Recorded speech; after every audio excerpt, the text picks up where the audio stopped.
Hello అండి, అందరికి నమస్కారం. ఈరోజు నేను మీకు మొహబ్బత్ కా షర్బత్ ఎలా చేసుకోవాలో చెప్పేసి, ఇది రంజాన్ స్పెషల్ అండి. సో మీరు కూడా ట్రై చేయండి. ఇప్పుడు మనకు వాటర్ మిలన్ కూడా దొరుకుతాయి కదా. ముందుగా వాటర్ మిలన్ని తీసుకొని చిన్న చిన్న ముక్కలుగా కట్ చేసి పెట్టుకోవాలండి. ఎంత చిన్నగా వీలైతే అంత చిన్నగా ముక్కలు చేసి పక్కన పెట్టుకోవాలి. అలాగే చియా సీడ్స్ కానీ సబ్జా గింజలు కానీ ఏ ఉన్నా పర్వాలేదు, అవి నానబెట్టేసి పక్కన పెట్టుకోవాలి. ఒక గిన్నెలోకి నేను కాచి చల్లార్చిన పాలు తీసుకున్నాను.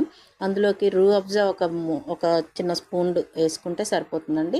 కొంతమందికి ఆ స్మెల్ పడదు కాబట్టి కొంచెం వేసుకుంటే సరిపోతుంది.